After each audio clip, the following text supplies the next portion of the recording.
ceia do Senhor.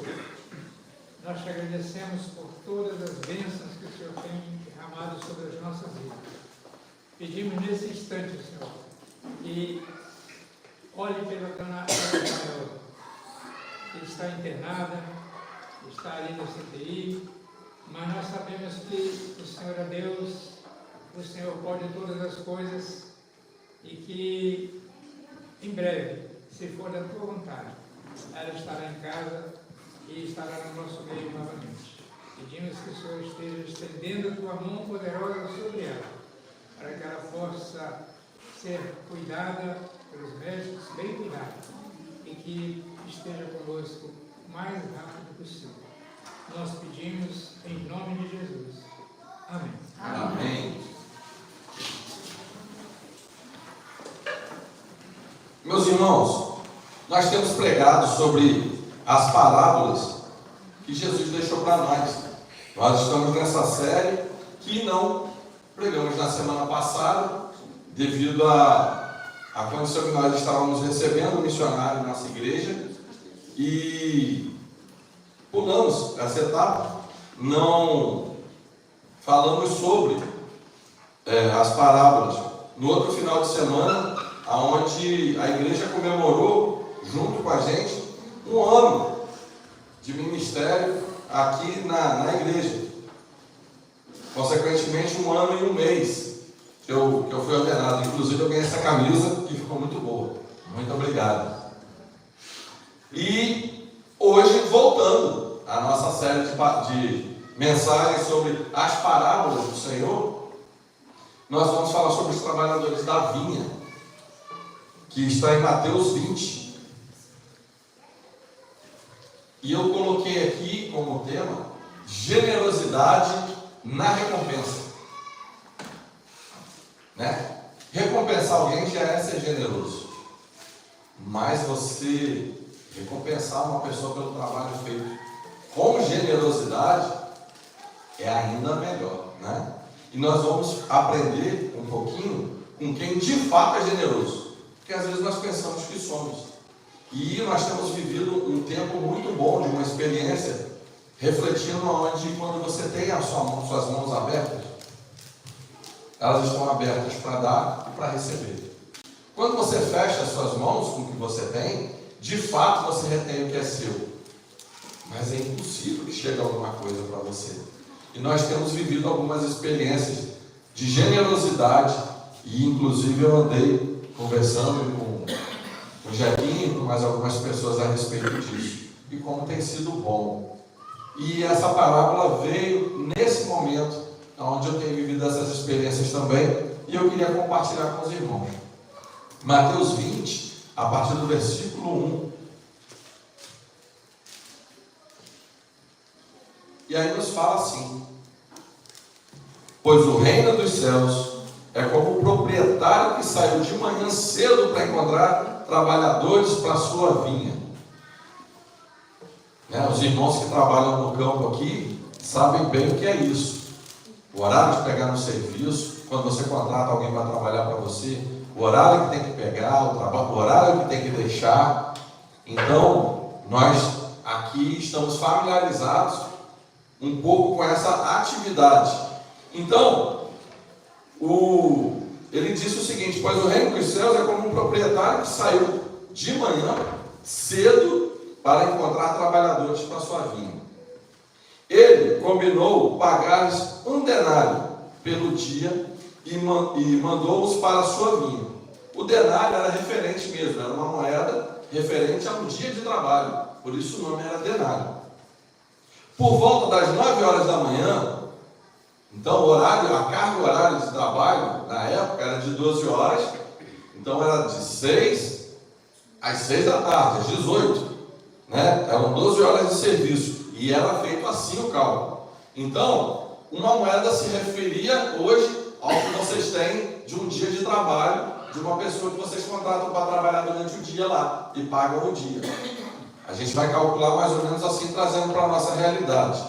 Então, por volta das 9 horas da manhã, o trabalho começou às 6.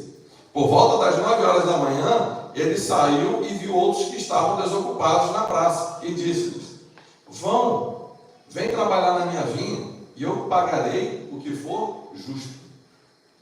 Então, 3 horas depois já tinha gente trabalhando desde mais cedo. Versículo 5: e eles foram, e saindo outra vez por volta do meio-dia, e depois, às 3 horas, que é conhecido como hora nona, fez a mesma coisa. Chamou mais gente para trabalhar. E saindo por volta das 5 horas da tarde, naquele horário que já faltava 1 hora só para acabar o dia, ele sai de novo e contrata mais gente para vir. Porque viu as pessoas lá desocupadas. E pergunta: por que vocês estiveram aqui desocupados o dia inteiro? Até aquela hora parada na praça. Versículo 7: porque ninguém nos contratou, responderam eles. E lhes disse: vão também trabalhar na minha vinha. Ao cair da tarde, o dono da vinha disse ao seu administrador: chame os trabalhadores e pague o salário, começando pelos últimos contratados e terminando nos primeiros. E vieram os trabalhadores contratados por volta das 5 horas da tarde, e cada um recebeu um dia inteiro de serviço, 1 denário. Estão vendo aí a generosidade? É ir além. E esses trabalhadores receberam 1 denário. Quando vieram os que tinham sido contratados primeiro, esperavam receber mais. Quem trabalhou 1 hora recebeu o dia inteiro, eu vou receber mais. Foi uma lógica até. Versículo 11: quando receberam, começaram a se queixar do proprietário da vinha, dizendo: esses homens contratados por último trabalharam apenas 1 hora, e o Senhor os igualou a nós. Suportamos o peso do dia de trabalho e o calor do dia. Mas ele respondeu a um deles: amigo, não estou sendo injusto com você. Você concordou em trabalhar por 1 dia de trabalho, por 1 denário. Qual é o problema disso? Você não concordou em trabalhar por 1 denário? Receba o que é seu e vá. Quero dar ao que foi contratado por último o mesmo que te dei. Não tenho direito de fazer o que eu quero com o meu dinheiro? Você está com inveja porque eu sou generoso. Tem gente que tem inveja só porque te vê sorrindo, porque te vê fazendo as coisas alegre, empolgado, porque você é generoso. E olha que você nem está mexendo no bolso dele, você está mexendo no seu. Assim, os últimos serão os primeiros, e os primeiros serão os últimos. Amém? Senhor Deus, muito obrigado pela tua palavra lida. E eu te peço, Pai, fala conosco. Que o Espírito Santo do Senhor fale conosco, complete a mensagem em nossos corações e nos ensine, ó Pai, o que é ser generoso. Em nome de Jesus. Amém. Meus irmãos, para a gente entender essa parábola, nós vamos primeiro ter que entender o que aconteceu antes. Porque nenhuma parábola é em vão. É o meio que o Senhor Jesus achou de explicar melhor para aquelas pessoas que estavam em volta dele, com coisas práticas do dia a dia. Isso serve para nós também. E para nós ainda que moramos mais no interior, um monte dessas parábolas são mais fáceis de se entender. Quando se fala de rebanho, de como que você trata de um animal, de como que você fala de um campo, dos trabalhadores da vinha, para nós é muito mais fácil entender. Quem mora numa cidade muito grande, mal vê a uva lá na bandeja, no lugar onde se vende. Mas nós aqui sabemos qual é mais ou menos o processo para ela ser cultivada, né? O pessoal lá das grandes cidades conhece o leite na caixinha, a gente aqui conhece o leite na vaca, não é verdade? Então, para nós facilita muito, para o nosso entendimento também facilitava para eles. Então, para a gente entender essa parábola, nós vamos entender o que aconteceu antes. Pedro, instantes antes, havia interrogado Jesus sobre o que eles receberiam como recompensa por ter deixado tudo para seguir ele. Olha só, o que a gente vai receber? E detalhe, Pedro, sendo Pedro, aquele sanguíneo, aquele falador, ele colocava, como a gente diz na gíria, colocava na pedra, colocava em pauta o assunto, que um monte de gente queria, mas não tinha coragem. Isso é uma verdade. E Pedro, bem, a gente deixou tudo para estar seguindo ele. É bom, ele é sábio. Ele ensina para a gente boas coisas, mas cá para nós. O que eu vou ganhar com isso?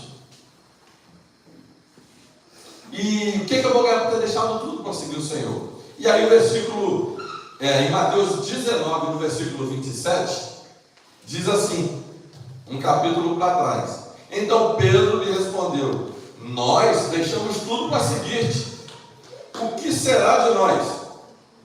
Versículo 28. Jesus disse: digo-lhes a verdade, por ocasião da regeneração de todas as coisas, quando o Filho do Homem se assentar em seu trono glorioso, vocês que me seguiram também assentarão em 12 tronos, para julgar as 12 tribos de Israel. Versículo 29. E todos os que estiverem debaixo, os que tiverem deixado casas, irmãos, irmãs, pai, mãe, filhos ou campos, por minha causa, receberão 100 vezes mais e herdarão a vida eterna. Contudo, muitos primeiros serão os últimos, e muitos dos últimos serão os primeiros. E aí, quem são os primeiros, quem são os últimos nisso, talvez a gente não saiba, mas ele sabe, porque é ele quem chama os seus trabalhadores, e nós dizemos sim para esse trabalho. Ele sabe em que momento nós chegamos, e ele vai recompensar com generosidade todo o trabalho que nós temos feito. Então é muito bom trabalhar com o Senhor. Pouco tempo antes de Pedro conversar com ele, eles haviam questionado também sobre quem seria maior no reino dos céus. É gente sendo gente, né? Quantos de nós também não tem um questionamento assim? Por exemplo, quando alguém fala sobre galardão, e eu não sei explicar o que é galardão. Eu sei que se não fosse uma coisa boa e que a gente não iria receber lá em cima, não estaria dito. Mas nós vamos receber alguma coisa. O que é? Eu não sei, mas eu quero estar lá para ver. E eu também não estou me preocupando se o seu galardão vai ser maior que o meu, não. Eu quero só ter o meu, né? Porque estar lá em cima já é bom demais. Então, em Mateus 18, no versículo 1, diz assim: naquele momento, os discípulos chegaram a Jesus e perguntaram: quem é maior no reino dos céus? Aí, como resposta a esse questionamento, principalmente sobre os que receberiam como recompensa, que Jesus contou-lhes essa palavra. Então ele juntou esses questionamentos e começou a falar sobre esse que chama para o trabalho, e sobre falar sobre esses que são os que dizem sim para o trabalho. Afinal de contas, eles estavam na praça esperando alguém que convidasse para trabalhar. Da mesma forma, eu e você, um dia, estávamos por aí, vivendo a nossa vida, caminhando, nem sabíamos, talvez, sobre esse trabalho do Senhor. A gente tinha qualquer ideia sobre ser crente, menos o que seria de fato ser um cristão.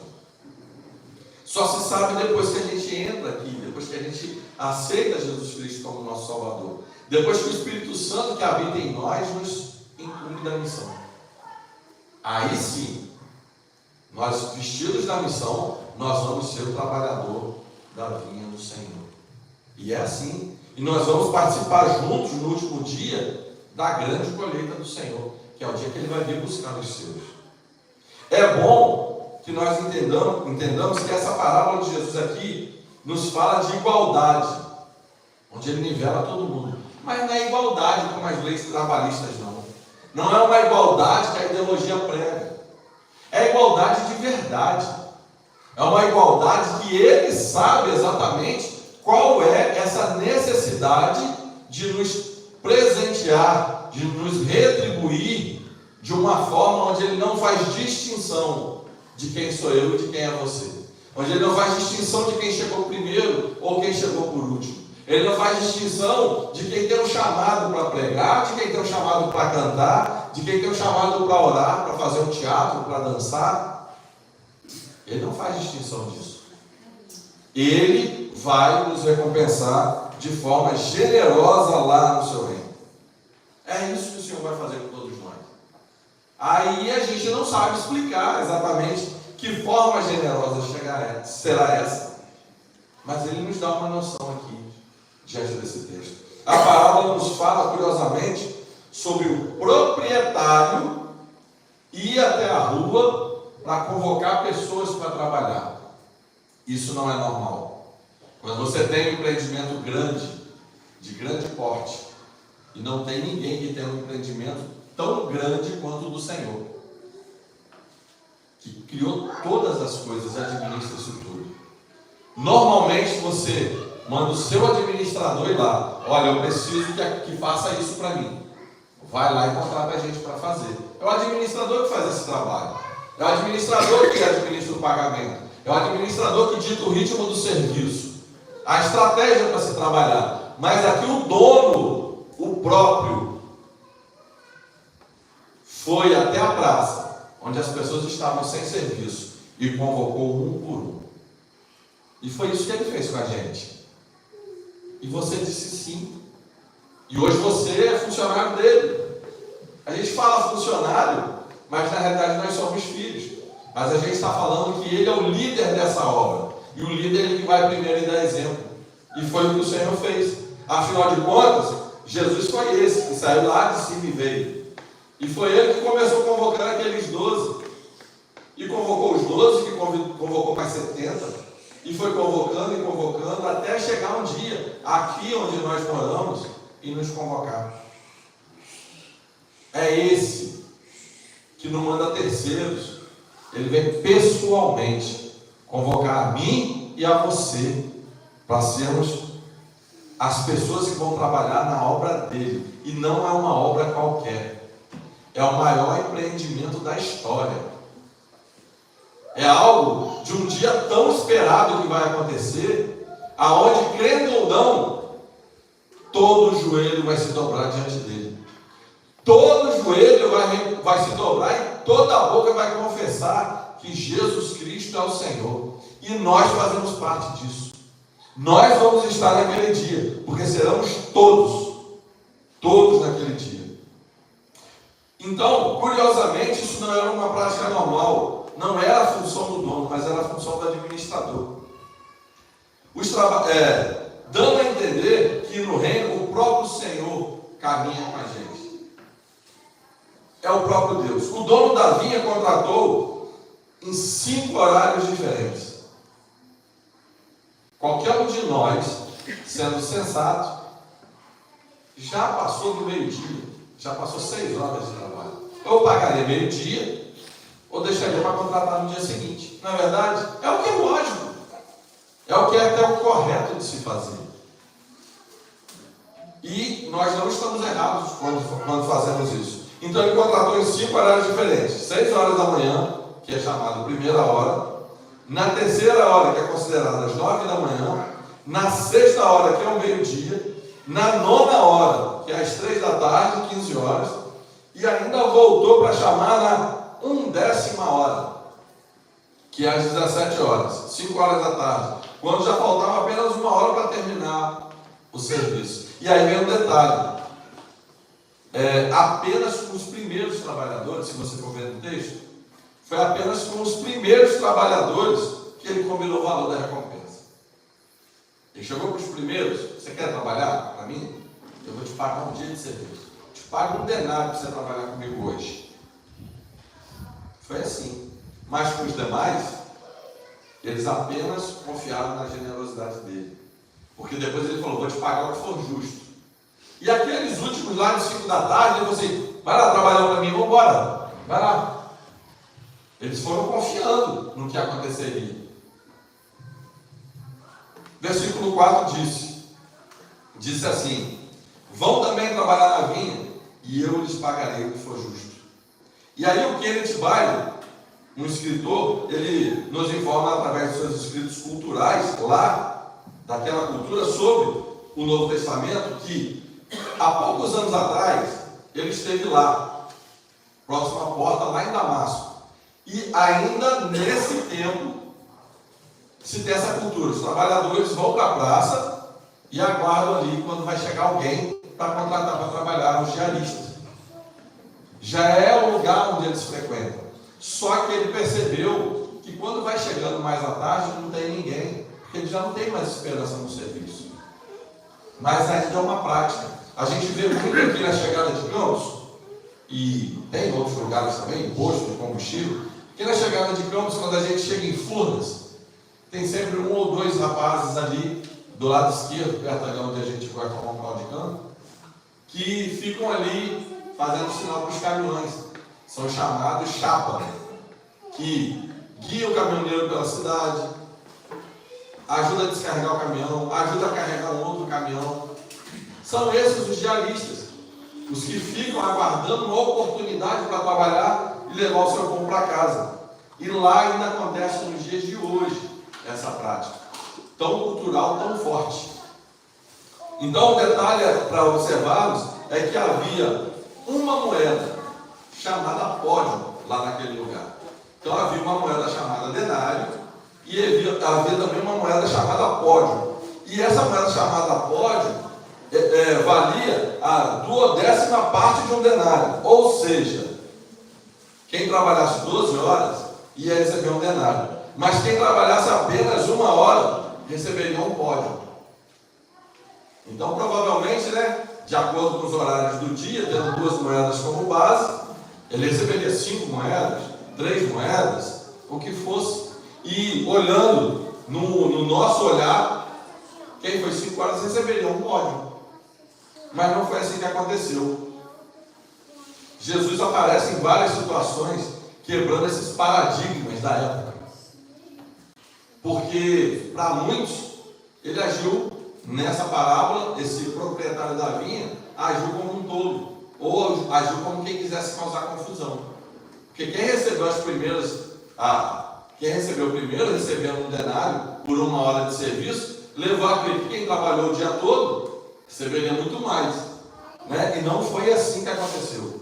A reação realmente foi a que Jesus esperava, que tivesse uma comoção para que ele pudesse explicar a palavra.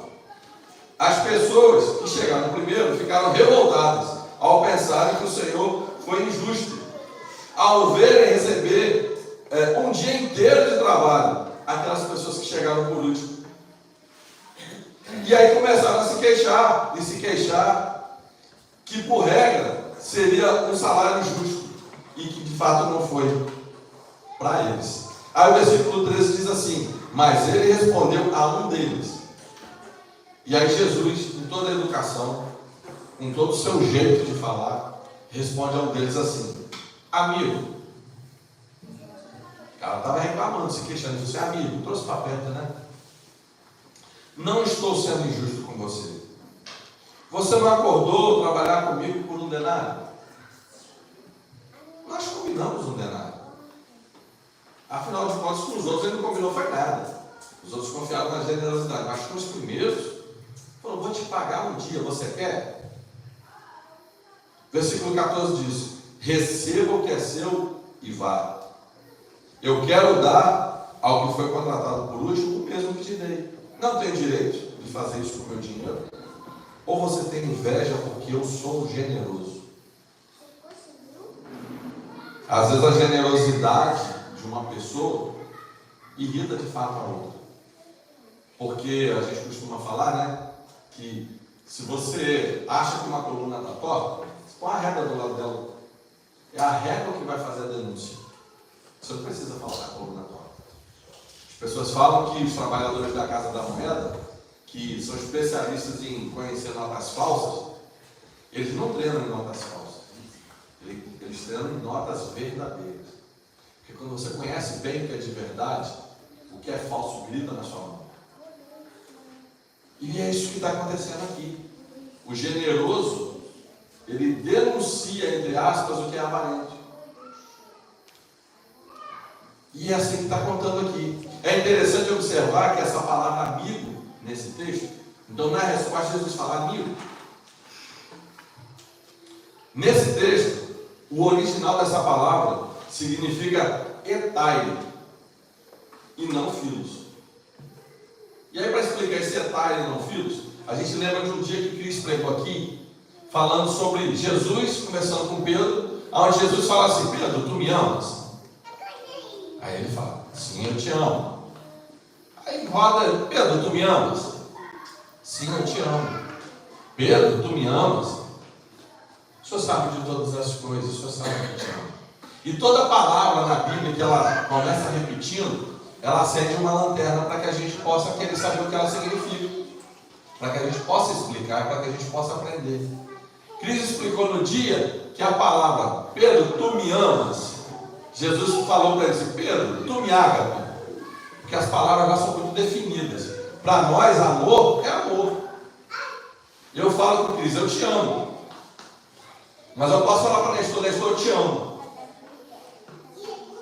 Eu posso falar para Jequinha: eu te amo. Qual está a diferença disso? Eu amo igual? Claro que não. Falo: Manu, eu te amo. Manu é minha filha. Falo para Juju: Juju, eu te amo. Juju é minha filha. O amor que eu disse para Manu, o amor que eu disse para Juju, o amor que eu disse para Cris, o amor que eu disse para Nestor e para Jequinha, são todos eles diferentes, mas eu disse que eu amo. Um eu amo como irmão, como amigo. Ela eu amo como esposa. Elas eu amo como filhas. São amores diferentes. Mas para eles isso é muito definido. Não é qualquer coisa, uma palavra que você fala muitas outras. Quando ele fala: Pedro, tu me amas, você me ama com aquele amor sublime, aquele amor que é capaz de qualquer coisa. Pedro responde: eu te filéu, eu te amo como amor de amigo. Eu não faço qualquer coisa para você, mas eu gosto muito de você. Você é fechamento comigo. Então essa é a diferença desses dois amores. Então o amor ágape é aquele amor acima de qualquer coisa. Você dá a vida, se for o caso. Quando ele falou: eu te filéu, e aí na origem aqui é filos, eu te amo como amigo, você é meu amigo. Mas aqui o texto diz que Jesus, quando falou com ele, amigo, ele não falou filos. Ele não falou como amigo, chegado, aquele que eu sento, converso, troco uma ideia, conto o meu problema, ouço o problema dele. Ele não falou com esse sentido. Essa palavra etai vem de um outro tipo de amigo. Aquele amigo que você, sabe aquela pessoa que passa por você na rua, mas você não sabe o nome? Falei: beleza, meu amigo? E aí, meu camarada, tudo jóia? Você não sabe o nome dele, você não sabe quem é, não é seu amigo.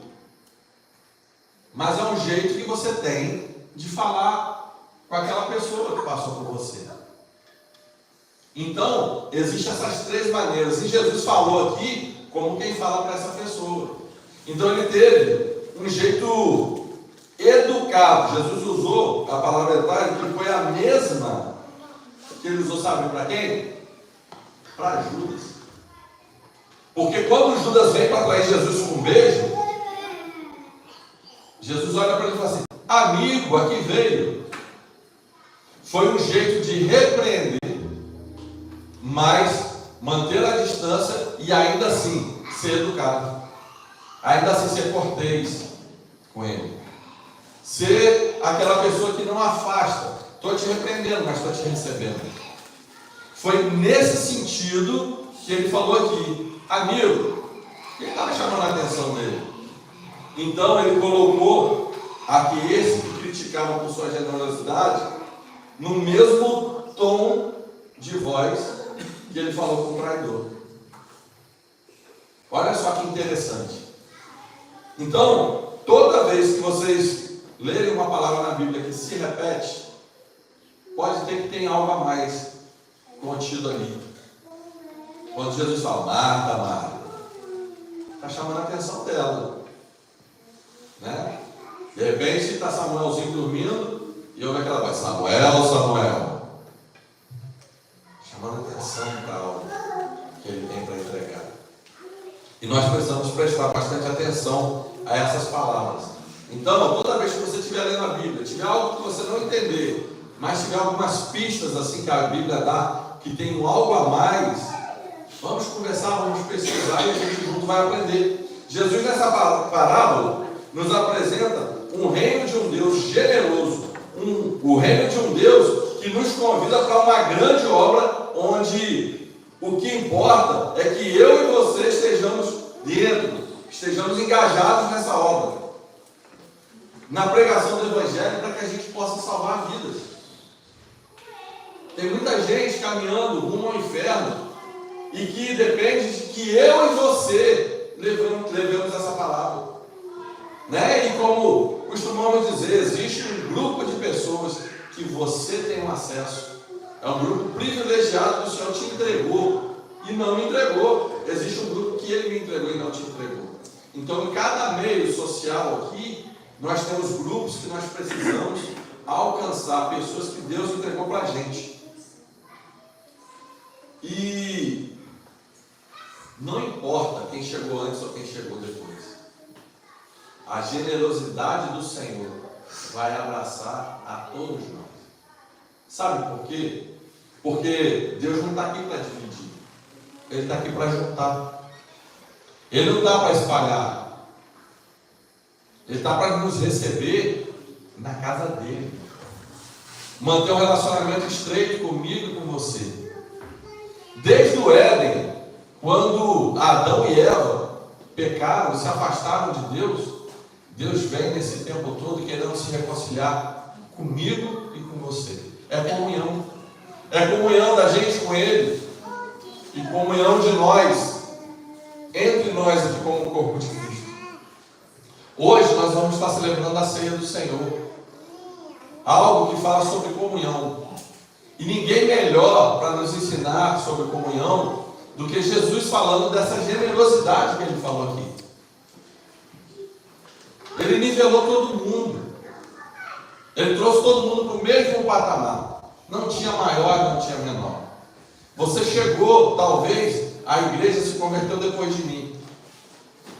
Mas isso não te faz menor. Ele vai te recompensar com generosidade. Quantos outros não cavaram aqui nesse lugar para que a gente pudesse estar desfrutando hoje? Então não importa o que chegou como membro fundador, os que cavaram as primeiras sapatas aqui desse lugar para levantar o prédio, ou o que vai se converter por último antes dessa porta se fechar. O Senhor vai recompensar a cada um de nós pelo que nós temos feito na sua obra. Amém? E eu gostaria que a gente refletisse nisso, para que a gente possa participar da ceia em comunhão. Esse é o momento onde Ele nivela todos nós. Todos nós vamos celebrar a mesma coisa. Nós vamos celebrar a morte e a ressurreição do Senhor. Nós vamos estar cumprindo uma das duas ordenanças que nós entendemos, que é o batismo e a ceia. E hoje nós estamos convidados pelo Senhor a estar participando junto.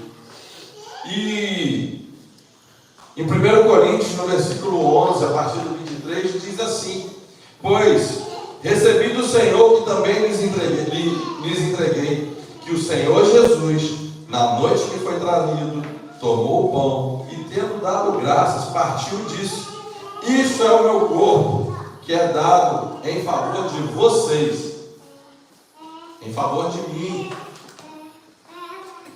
Façam isso em memória de mim. Versículo 25 diz: da mesma forma, depois de cear, tomou o cálice e disse: este é o cálice da nova aliança, no meu sangue. Façam isso sempre que beberem em memória de mim. Porque sempre que comerem e beberem comerem desse pão e beberem desse cálice, vocês anunciam a morte do Senhor até que Ele venha. Portanto, todo aquele que comer o pão ou beber do cálice do Senhor indignamente será culpado de pecar contra o corpo e o sangue do Senhor. Examine o homem a si mesmo, e então coma do pão e beba do cálice. Pois quem come e bebe sem discernir o corpo do Senhor, come para a sua própria condenação. E aí, como nós conversamos com a igreja, muitas vezes pessoas se sentem culpadas, se sentem indignas de participar da ceia do Senhor e não participam por alguma coisa errada que fizeram. E eu falo para nós erramos todos os dias. A diferença está em que nós não vivemos para errar. Nós erramos por tropeços. E nada impede que eu e você, diante dos nossos tropeços, peçamos ao Senhor perdão e possamos participar da mesa da comunhão. Nada impede. E eu gostaria de convidar você agora, para que você possa curvar a sua cabeça, que você possa refletir junto com o Senhor. E refletindo com o Senhor, você possa participar com a gente desse momento de comunhão entre nós, irmãos. E eu gostaria de pedir para que você curvasse a sua cabeça e estivesse orando ao Senhor, refletindo sobre você, não é refletindo sobre o outro, não é refletindo sobre mim, sobre o irmãozinho que não veio. Não é isso. É refletir cada um sobre a sua própria vida. Peça perdão do que precisa ser pedido. Entregue ao Senhor o que precisa ser entregue. E vamos juntos participar da mesa do Senhor. Enquanto os irmãos oram e as irmãs cantam, eu gostaria de convidar o irmão Nestor e a irmã Janilson para que venham aqui à frente. A todas as alturas, onde ouço a tua voz, fala de tua justiça pela minha vida. Jesus, este é o teu sangue.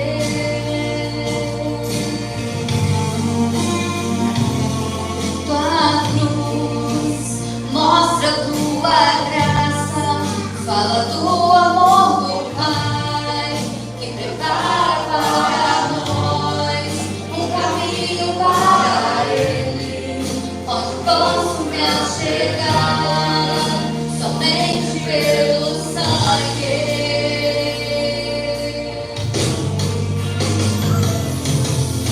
Que nos lava do pecado, que nos traz restauração. Nada além do sangue, nada além do sangue de Jesus.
Meus irmãos, no versículo 24, nos diz assim: e tendo dado graças, partiu e disse: isto é o meu corpo que é dado em favor de vocês, façam isso em memória de mim. E é o que nós vamos participar do primeiro elemento da ceia, em memória do nosso Senhor Jesus Cristo, que morreu e ressuscitou para nos trazer a salvação. Vamos participar juntos? Pode comer? Pode comer?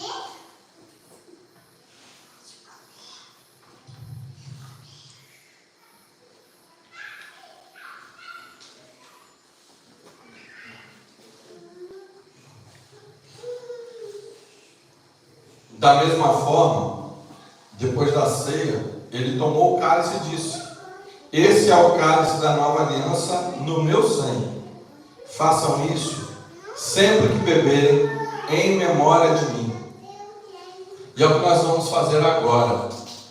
E na generosidade do nosso Criador, na generosidade daquele que nos fez irmãos e traz para nós uma união, eu gostaria de, enquanto unidos num só corpo, eu gostaria de pedir que você trocasse esse cálice com seu irmão, em forma de unidade, em forma de comunhão que temos com o nosso irmão. Você pode trocar com quem você quiser. Você pode trocar uma, duas ou três vezes. É uma demonstração, às vezes, que nós temos pelo nosso irmão, que a gente não consegue ter em palavras, mas a gente consegue fazer isso no momento de comunhão, apenas representando essa troca de cálice.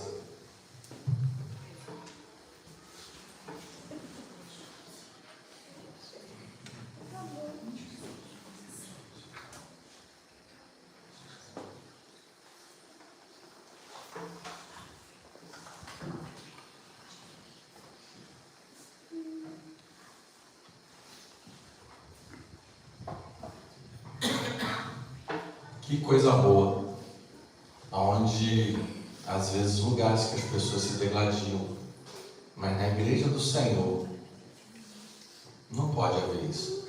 E nós participando desse momento juntos, a gente está demonstrando para Ele: somos filhos, estamos fazendo memória dele. Ele conhece as nossas falhas, mas Ele conhece os segredos do nosso coração.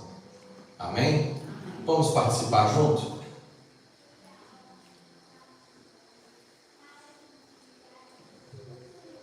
Senhor Jesus, muito obrigado. Muito obrigado por esse momento. Muito obrigado, Pai, por esse dia. Muito obrigado, Pai, pela oportunidade de celebrarmos, ó Pai, a ceia do Senhor. Muito obrigado, Pai, pelo momento de comunhão que estamos vivendo.